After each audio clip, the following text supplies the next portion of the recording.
ladies and gentlemen. This is week number 5, day number 4, and it's Mr. Roll again, coming to you from my home office. So, today we actually had some kids send in a recording for the joke of the day and for the pledge. And so we have a group of kids who are going to do this today for us, which I think is kind of exciting. So, let's go ahead and check out the joke of the day. What do cats eat for breakfast?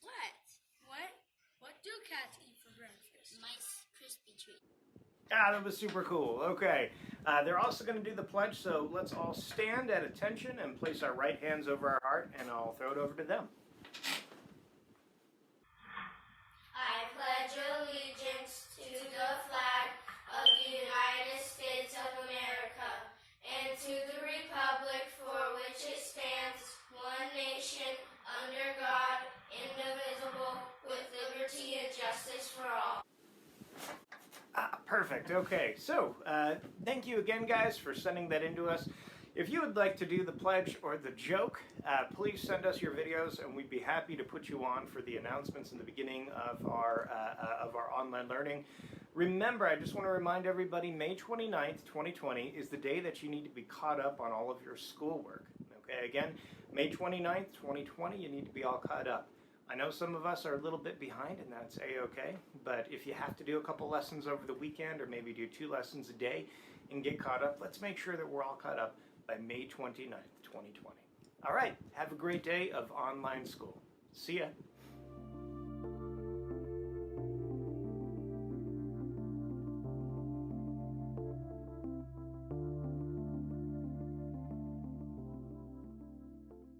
Welcome to another day of Da Vinci's online learning. I am your teacher, Mr. Roll, and today is week number 5, day number 4. I hope you are doing well. I apologize in advance if I'm yawning a little more than usual. I'm recording this very late at night and I'm a little tired, but life is good. I'm enjoying long hair. Hopefully it's getting a little out of control. I might be shaving my head soon, which is fun.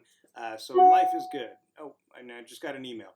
I hope that things are going well for you too. I hope that everybody is at home and staying safe. I hope if you have any friends or family that have gotten sick lately, that they are recovering. So anyway, let's get to the agenda for the day. So first up, in life skills. Okay. This is not what we're doing today. So in life skills today, we are talking about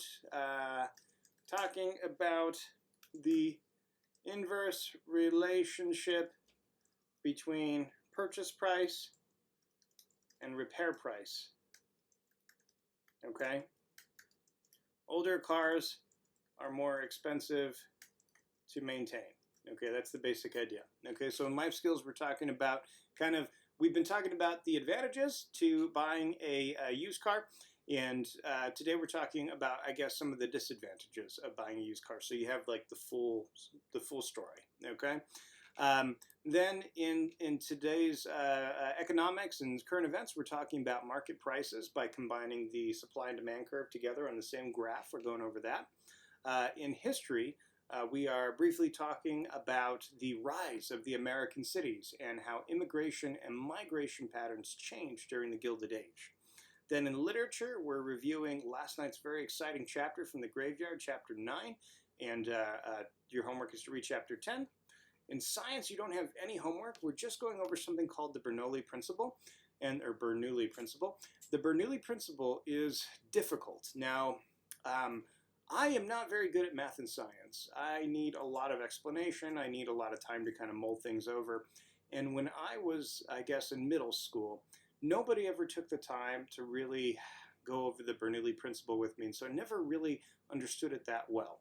And so I'm trying to fix that right now for all of you, and so we are going to be spending a couple days talking about the Bernoulli Principle and going over it. And so honestly, I think the Bernoulli Principle lesson in science today is going to be the main part of your video lesson for the day. I think it's like 20-25 minutes long, okay? And so we're spending some time on that, but don't worry, you don't have any homework for it. Okay. Group number 1, we are reviewing how to calculate the volume of a sphere, and I also will be just briefly going over doing the volumes of cones and pyramids as well. And then in group 2, I'm just having you watch a couple videos from Khan Academy like we discussed yesterday. So yesterday you watched 2 videos, and today you're going to watch 3, but it's only about, I don't know, like 14, 15 minutes of video at the most. Okay? So that is the agenda for today. Let's go ahead and jump right in to life skills, talking about cars.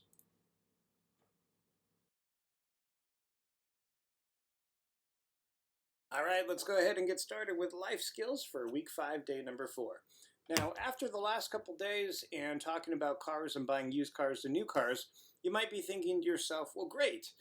So it's very simple. I'm going to buy a used car. I'll never buy a I'll never buy a new car.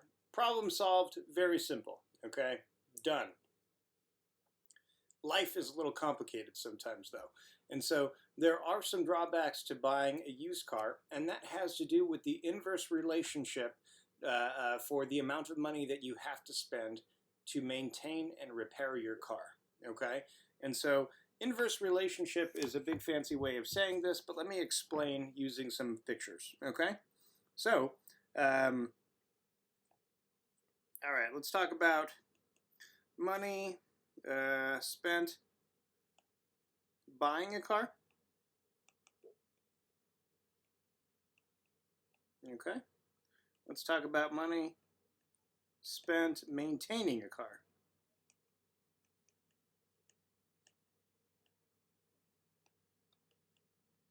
Okay.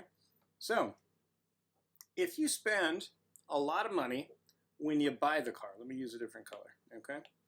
So, if we spend a lot of money when we buy the car, so this little bar will represent the money that we spend when we buy the car. The money that you have to spend to maintain the car is usually a lot less. Okay? It's little. All right? However, the opposite is true.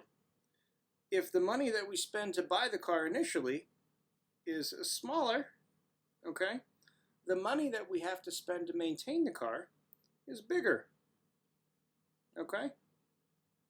So there are some drawbacks to buying used cars. Used cars break down more often. You have to spend more money every year in fixing them, so on and so forth. Okay? And in fact, it probably looks something like this. All right? So if we make a graph, and this down here is time, okay? And this is year 1, year 2, year 3, year 4. You know what? No, let me change that actually. Let's say that this is, we're going to talk about having a car over like a long period of time. I am the kind of guy that drives a car until it is no good, because again, a car is not, it's not a fashion statement, right? If you want to buy a fashion statement, you know, get a nice coat or buy some cool, like, expensive jeans, okay? But a car is just kind of a utilitarian thing. It's, you know, it's just a utility, okay? And if you think about it like that, you can save yourself a lot of money, okay? So let's say, so this is, we'll call this year 0 when you just buy the car. Here's year 5, here's year 10, here's year 15. If you're gonna keep a car that long, okay? And so let's say that these are your repair bills. Okay? And this is just generic money, okay? When you first buy your car, you shouldn't have any repair bills. It should be like pretty much 0, okay? So your repair bills should be pretty much nothing, okay? At the 5-year mark, your repair bills are little, but not too high. At the 10-year mark, your repair bills shoot up quite a bit. And at the 15-year mark, your repair bills shoot up quite a bit, okay? And so we kind of see a curve, all right? As time goes on, it becomes more and more expensive to keep a car running, okay? And so that is a drawback to buying a used car. Because when you buy a used car that's a couple years old, you know, you're buying it like right here, okay? Rather than right here. And so you're kind of missing out on this period of time where you don't have to pay any repair bills, okay? Now, the thing about that, though, is we were looking at a Honda Civic yesterday, and if I remember correctly, the Honda Civic price difference between, this is the new, and this is the used, okay? The price difference between the new and the used was around $7,000, okay? I don't think that this amount of money right here, like everything that is in this little area down here, I don't think everything in the shaded area, that shaded area region is nowhere near $7,000, okay? So that space right there of money that's spent is a lot less than $7,000. It's probably like $2,000, okay? And so you're saving $7,000 on the purchase price, okay? But you're also giving up having that car for like 3 or 4 years with almost no maintenance that is necessary, okay? And so, excuse me, I don't know why I like these hiccups or something, but that is the trade-off of buying a used car, and it's important to know that. Now, buying a used car is still much more cost-effective than buying a vehicle new, but you need to understand that when you buy the used car, the older the car is, the cheaper the purchase price is going to be, but the more money you're going to have to spend on it to keep it running. Okay? All right, I hope that gives you something to think about today. Let's move on to social studies.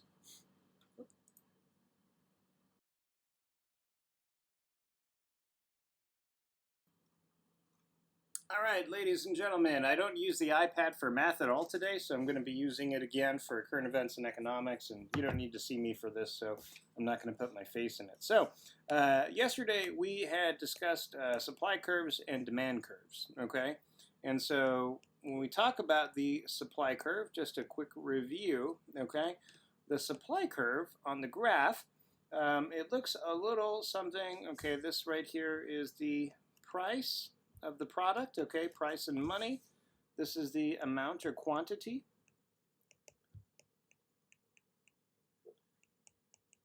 Okay, and so for the supply curve, the higher the price goes, the more the supplier wants to supply, okay? I think we were using Kira's cookies as the example in yesterday's, I guess, lesson, okay? And we said, well, if the price that somebody's willing to pay for one of her cookies is way up here, okay, people are willing to pay more money, what we do is we follow it to the curve, okay? So again, this is our supply curve, okay? And if the price people are willing to pay for a cookie is up here, the amount of cookies that Kira is going to supply is going to be down here, okay?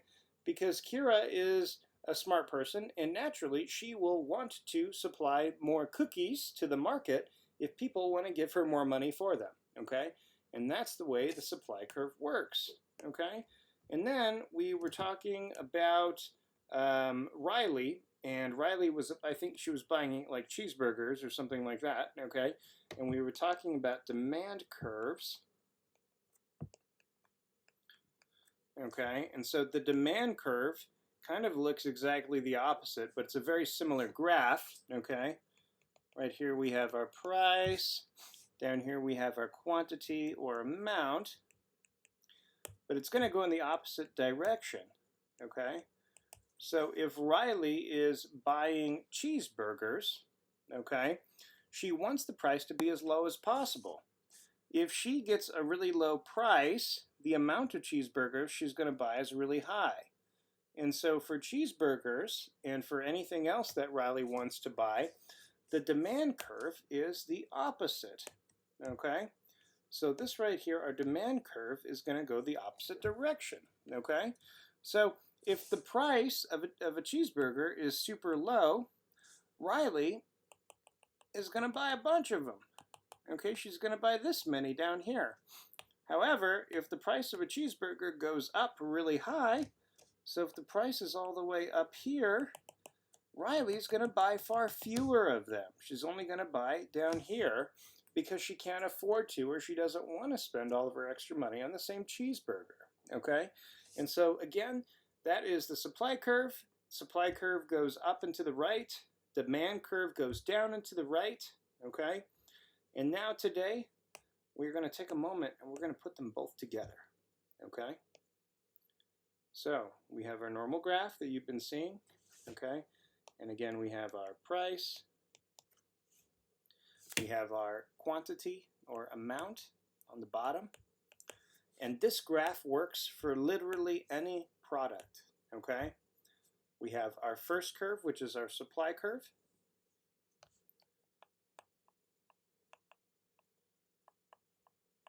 We have our second curve, which is our demand curve, okay?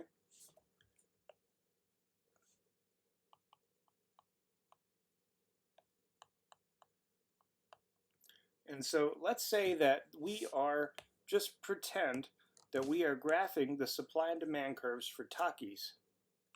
I know a lot of you really like these Taki snacks. They didn't exist when I was a kid, but they are all the rage now, okay? And so let's say that a price for a single person's bag of Takis, let's say that right here we get to $1, okay? Right here we have $1.50. Right here we have $2. Okay, up here we have $2.50. Okay, and then this is the amount of Takis. We'll say eaten in Tucson. Takis per day. Takis per day in Tucson. Okay, that's the name of our graph. Takis per day in Tucson.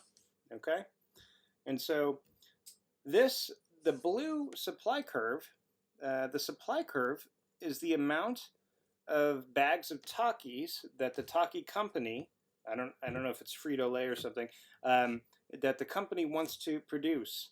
Okay, this demand curve down here is the number of Taki bags that we want to eat, and let's say that right here we have 1,000, 2,000, 3,000, 4,000, 5,000. So these are bags of Takis, okay? All right. So the supply curve and the demand curve connect right here in the center, okay? I'm drawing a green dot right there. And so the supply and demand curve meets, and it meets at a specific place that sets the market price.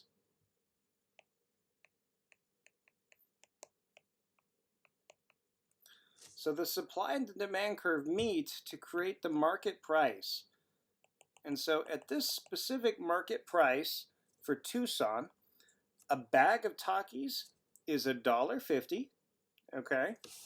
And at $1.50, we Tucson residents, or we Tucsonans, are going to consume or eat 3,000 bags of Takis every day, when Takis are $1.50, okay? And so by marrying the supply and demand curve together, okay, by putting these two things on the same graph, we can figure out the market price, okay? And the market price is, again, where the supply and the demand curve crosses, or cross each other. And that tells us how many products are going to be sold, and that tells us at what price the products will be sold at. Okay? So I hope that combining these two graphs makes a little bit of sense, but that is how prices are set in a free and open market.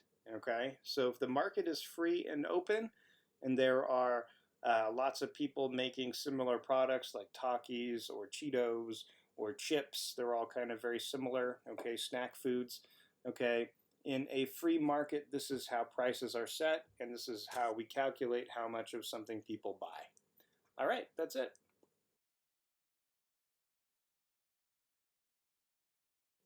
Is it? Yeah, I think it's recording. Okay, so it's gonna creak, it's gonna creak.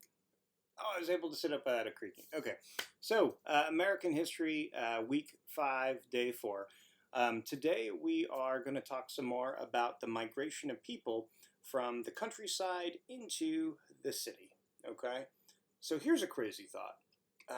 Most of the people watching this live in the city of Tucson. Excuse me. So if we take the modern city of Tucson, if you include like Vail and Marana and South Tucson, has over 1 million people. Okay, so the metropolitan area around Tucson has well over 1 million people.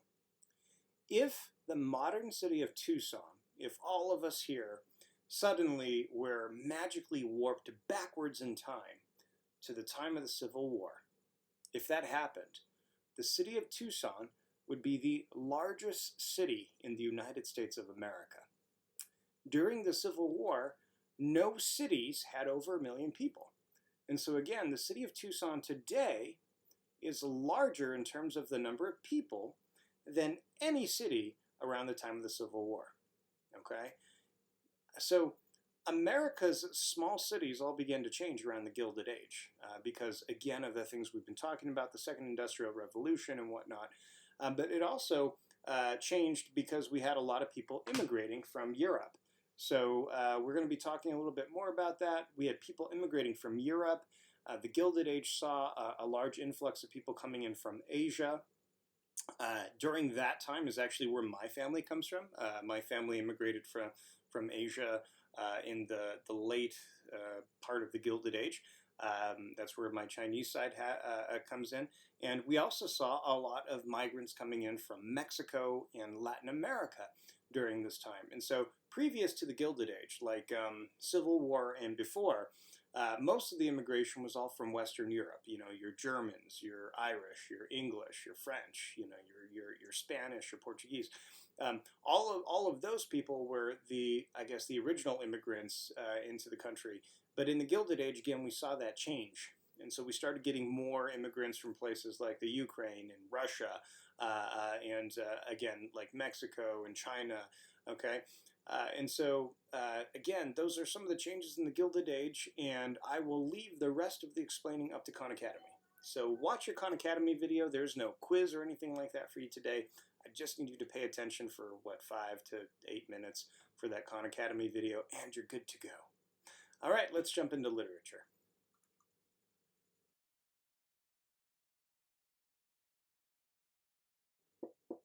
Good. Okay, so let's go ahead and get to literature. It's week 5, day number 4. You were supposed to read chapter 9 of The Adventures of Tom Sawyer yesterday. Chapter 9 is the first chapter where we actually see something really happening with adults, right? Something of consequence. Everything up until now has been really just kind of silly stuff that Tom does, just like weird ways that he lives his life, you know. And so he meets up with Huckleberry Finn, and Tom and Huck are waiting in the graveyard, but they're just playing their little kid games, and they're waiting for the devils to come out. They want to see demons, right? And so they're there, and all of a sudden they see 3 people come in, and at first they think they're demons or devils, right? But then they turn out not to be devils. There's the town doctor, the town drunk, and Indian Joe, I guess a Native American guy. And so the 3 guys go, and they're actually there to rob a grave. And so you may not know this, but in the early days of anatomy, doctors would actually sometimes steal corpses to do medical experiments on them and learn more about the way the human body worked by examining dead bodies. And they didn't always have the opportunity to examine fresh dead bodies because, people feel weird about, their loved one dying, and then the doctor being like, oh, hey, can I use their body, right? People say no, and so they would resort to, stealing bodies from graves. And so, the long story short, it's not legal. And so the doctor was paying the drunk and the Native American gentleman to do this, and then a fight breaks out. And so in the shuffle of it, the drunk gets knocked out. Indian Joe ends up stabbing and killing the doctor while Huck and Tom watch. And then the drunk who comes to his senses is told by Indian Joe lies to him and says, okay, well, drunk guy, you actually killed the doctor in the scuffle. And boy, oh boy, are you lucky that I'm not going to tell anyone because I got your back. And so Tom and Huck witness all of this, and then they run away scared because it's a pretty traumatic thing that just happened in front of them. So that's a summary of Chapter 9. Hopefully you liked it. I think it's a very interesting chapter. Your homework for tonight is to read Chapter 10. Do what you always do, 5 times each for your vocab words, and go ahead and write out the definitions. Nope. Thanks so much, and I hope you're liking the story. It's a good one. I really like the adventures of Tom Sawyer.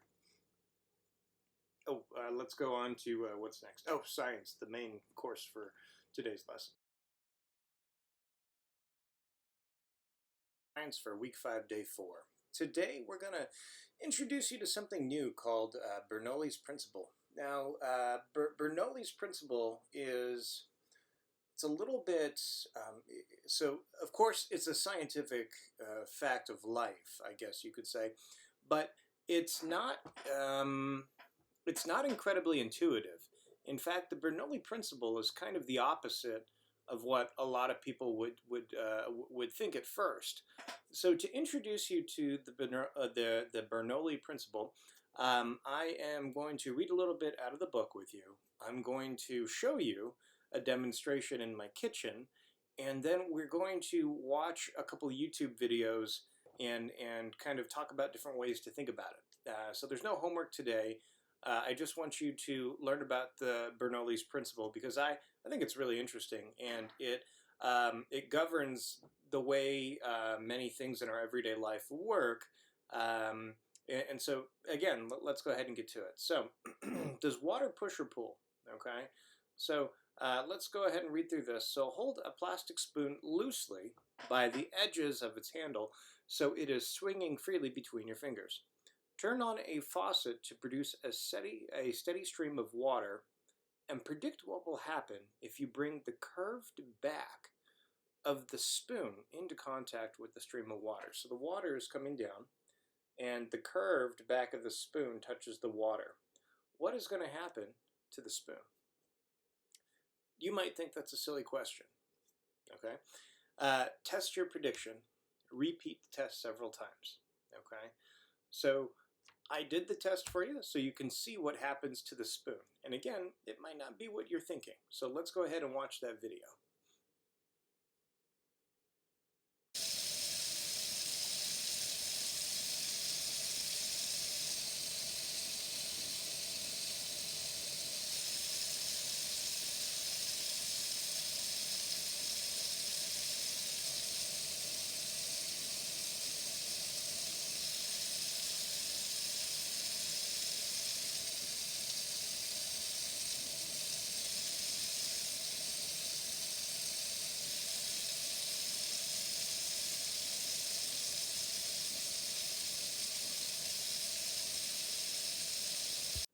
All right, so from the video from the sink, you should have noticed that when the spoon's curved end went against the water actually sucked the spoon into the stream. When the spoon's opposite end, so when the cupped end of the spoon hit the stream, it just kind of pushed it out. Okay, and to understand why that's happening, we need to consider the wing of an airplane. Okay, so here on the screen we have a model of an airplane wing. Okay, as the plane is flying through the air, as you can see on that arrow, the direction of the motion is this way. It's forward. Okay, so we have a forward direction of motion. Now, the air is racing over the wing of the airplane, and the air that's racing over the wing, the air itself is racing over the wing at a more or less equal pace. Okay, so you see the stream of air that is right there that goes over the hump. Okay, and then the stream of air that goes underneath the flat end of the wing. Both of those streams of air are coming through at a relatively similar pace. Okay, and I don't know if you can see my mouse really clearly, but the air that's going over the hump, in order for the air that's going over the hump to meet up with the air that's going underneath the wing, the air that's going over the hump on top needs to travel faster than the air that's going underneath the wing. Okay? So again, the air that is going over the hump is traveling faster than the air underneath the wing so that it can meet up with the air at the exact same time at the end of the wing. Okay? Does that make sense? Because if you think about it, right, the air going over the hump on the top has more distance to cover in the same amount of time as the air underneath. Okay? So what the Bernoulli principle states, and again, I'm paraphrasing this, and I'm sorry if it's a little bit inaccurate because I'm trying to make it really simple, okay? The Bernoulli system states that when a fluid's, if everything remains constant, if a fluid, such as water or air, when a fluid increases in speed, it drops in pressure, okay? So again, the air going over the top of the wing has increased in speed in relationship to the air underneath the wing. So the air underneath the wing has more pressure than the air on top of the wing because the air on top of the wing is curved and has to run faster than the air underneath the wing.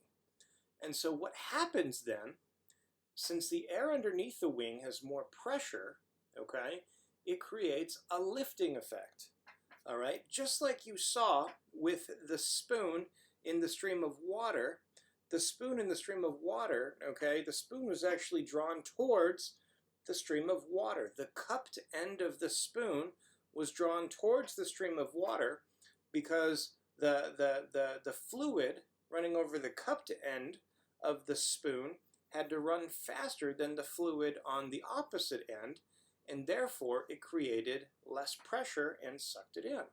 So in the same way, when an airplane's wing is taking off, okay, the rounded cupped end of the wing moving through the air has less pressure on top, creating kind of almost like a suction effect, okay? Actually, that's not completely accurate, but it has less pressure on top and more pressure on bottom, and that pressure on the bottom creates the lift that allows the plane to go up, okay? And that's how planes go up. Now, if you are still utterly and completely confused about what I'm trying to explain, let's watch a couple of videos, and maybe that will help you understand Bernoulli's principle. I'm going to watch some of these videos with you with the volume turned down, okay, so you can kind of see what's happening. So, part of the Bernoulli principle states that that fluids flow in what we call a streamline motion, okay, or they have a streamline flow, okay? So you see the little balls inside the water, those represent different molecules of water, okay? And so now we've replaced them with arrows, okay? So the yellow arrows behind the other yellow arrows, they're all traveling in the same direction, okay? So fluids have a streamlined flow, okay? It kind of goes back to that idea of objects in motion tend to stay in motion unless acted on by an outside force, okay? Now, what I want you to observe here, okay, is that this water is coming through here at a constant rate, and then when it hits the bottleneck here, okay, the volume of the water is compressed.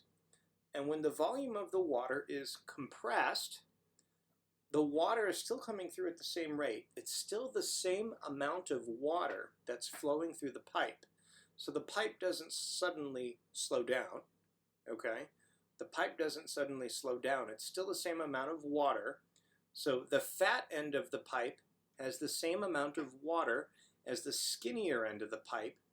And so therefore, the water flowing through the skinnier end of the pipe has to go faster, okay? Again, let's see here. See if we can see this later on in the animation, okay?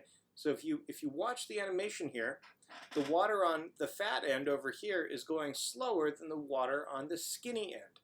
The water on the skinny end has to run faster so that the same amount of water can flow through the skinny end of the pipe as the fat end, okay? And so when we have this action happen, okay, when the speed of the fluid increases, the Bernoulli principle, and I misspelled it in that search bar, it's bugging me, okay? The Bernoulli principle states that when the speed of a fluid increases, the pressure decreases. Again, when the speed of a fluid increases, the pressure of that fluid decreases, okay? Let's see here. I have another video that shows that. Where did I put that? I don't know. I'll find it later. Maybe tomorrow. Okay. Now, if you're still confused, An even simpler way to think about it is a garden hose, okay? So a garden hose turned on full comes out at a pretty steady rate. So here is a video of a peaceful garden hose. Steady rate. I want you to notice how the spray from the garden hose, it's not going very far. The spray from the garden hose, it's coming out at a slow and steady rate. It's not going very far, okay? It's coming through a rather large opening. What happens if we take that same amount of water and we make the opening much smaller by putting a nozzle on that same garden hose, okay? So let's take a look at this. This is the same kind of garden hose, but with a nozzle on it that makes the flow of water much smaller.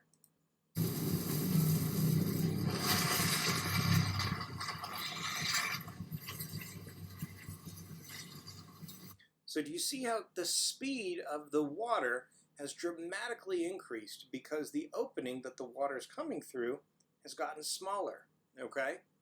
So again, the Bernoulli Principle states, okay, that the slower fluid, okay, if all things are kept equal and we have a wide aperture for a slower fluid, okay, and a small aperture, okay, or a small opening, I'm sorry, using fancy words, and a small opening for the same amount of fluid, okay, the large opening for the slow fluid has greater pressure, and the small opening for the fast fluid has lower pressure.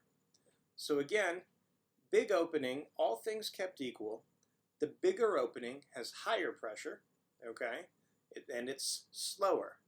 The bigger opening has higher pressure and it's slower. The smaller opening has lower pressure, okay, and it's a lot faster. If you're watching this video and you're just like, I'm so lost, Mr. Roll, I have a really silly way to remember it that helps me when I'm thinking about it. And it goes, excuse me, all of my examples relate back to silly things. And so this goes back to the video game Super Smash Brothers. Okay, if you haven't played it yourself, I'm sure you've heard of it. It's Nintendo's big game. And so two of my favorite characters on Super Smash Brothers are Pikachu and Donkey Kong. Okay, so here's Pikachu, so cute. Here's Donkey Kong, less cute. Okay, so Pikachu is small and fast. Okay, so Pikachu is small and fast, but his hits don't have very much pressure. They don't do that much damage, okay? Small, fast, low pressure. That's Pikachu, okay? Donkey Kong, on the other hand, is large and slow, and each one of his hits has a lot of pressure, okay?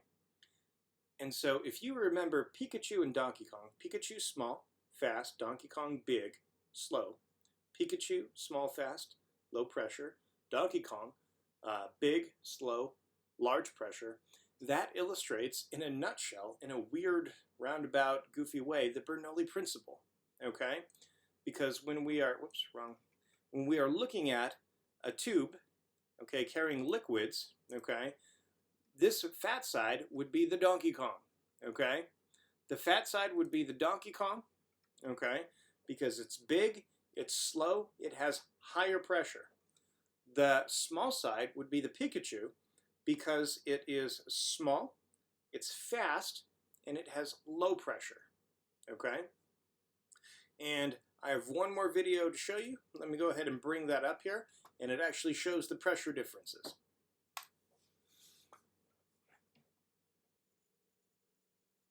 All right, this is the last video, and so this handsome devil right here is Daniel Bernoulli, or Dr. Bernoulli from, I think, the 1700s, okay?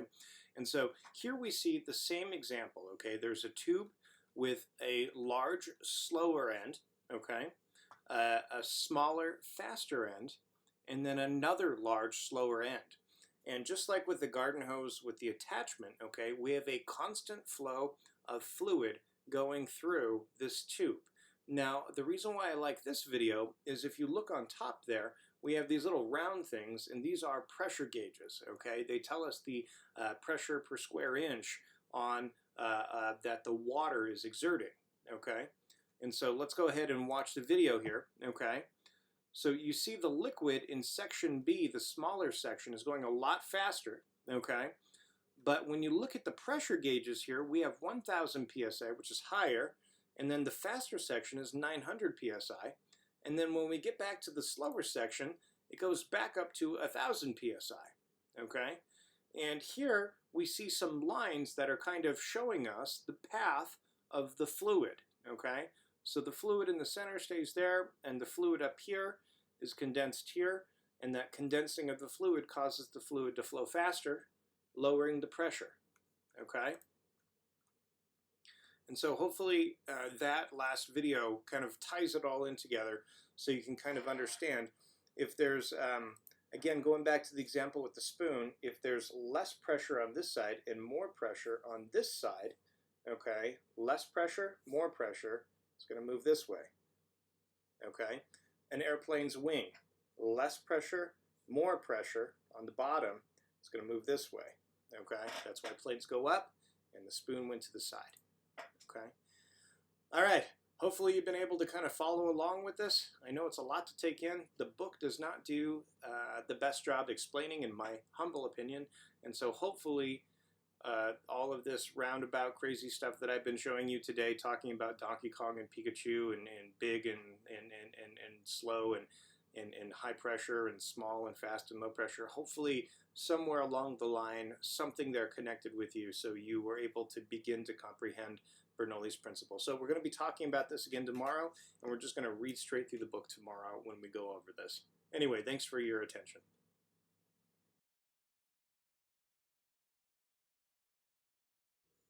Oh, really? Come on. Let's see. Let's get FaceTime going. FaceTime. Time for FaceTime. Okay, let's go ahead and get started. So, week 5, day 4, group number 1. As promised, I think we talked about this yesterday briefly. You watched some Khan Academy videos over the volume of spheres yesterday, and today you don't have any homework. Hooray! All you have to do is watch the remainder of this video and you're good to go. We are going to review finding volumes of pyramids. We're going to review finding volumes of cones. And then lastly, we are going to review finding the volume of a sphere. And then tomorrow you're going to be taking a quiz. Okay, so let's go over it. So the volume of a pyramid, okay, first you find the area of the base of the pyramid. Okay, so that's this B right here. Okay, the B, pardon me. And then you multiply the base area of that pyramid by the height, okay, or the H. And then because a pyramid is actually 1/3 the volume of a prism, at the end you have to multiply by 1/3.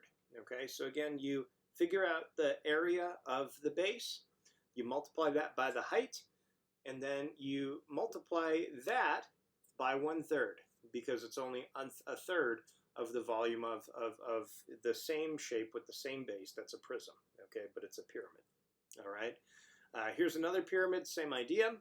Area of the base, in this case it's a triangle instead of a rectangle, okay, multiply by the height, and then multiply by 1/3. Base times height times 1/3, or area of the base times the height times 1/3, okay? Now, cones are much the same, except their bases are not polygons, their bases are circles, or circles, okay? And so we have to find the area of the base, or the area of the circle, which is pi r squared. And then, after we find the area of the circular base, again, pi r squared right here. It's not letting me highlight, I don't know. Okay, let me highlight here. So pi r squared, area of the base. And again, we multiply it by the height, the h, okay? And then, again, same as with the pyramid, it's only 1/3 of the volume of an actual cylinder with the same base. Okay, so we multiply it by 1/3, and it gives us what the cone is. Area of the base, multiply it by the height, multiply it by 1/3. Okay, that's all you have to remember. Area of the base, multiply by height, multiply by 1/3, and then you got it. All right, then finally, finding the volume of a sphere is completely different.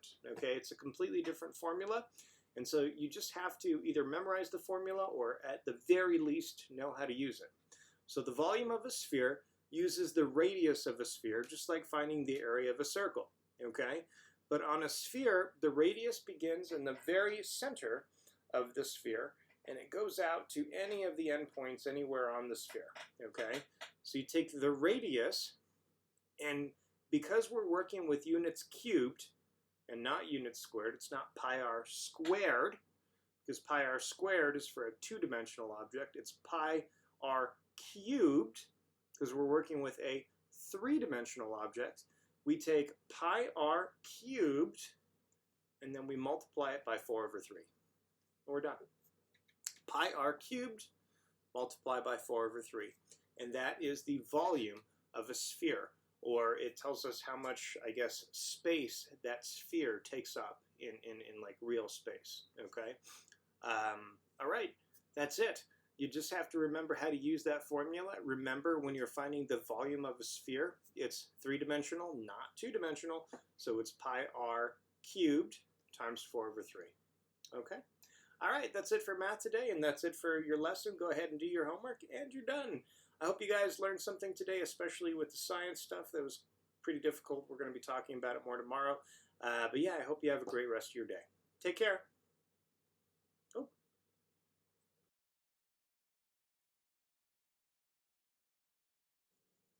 All right, group 2. Again, this is week 5, day number 4. As promised in day 3, you were supposed to watch those 2 videos yesterday. It took about, I think, 15 minutes. Today, you're going to be watching the last 3 videos over systems of inequalities, and it should take you, I think, anywhere from 12 to 15 minutes. So even though there's an extra video, the actual amount of time that you're going to be watching the instruction from Khan Academy is about the same. Okay? We are actually going to be hopefully using the iPad tomorrow and doing 1 or 2 examples that will take up some time. And for your kind of weekend homework for day 5, you're going to be working on the quiz on Khan Academy for linear programming. Okay? All right, so that's it. Go ahead and watch those videos, and you're done for the day. I hope that you learned something today. I hope that Bernoulli's Principle stuff kind of made a little bit of sense. Again, sorry for the explanation being a little bit scattered, but I hope something took in there somewhere. All right, thanks, guys. See you tomorrow.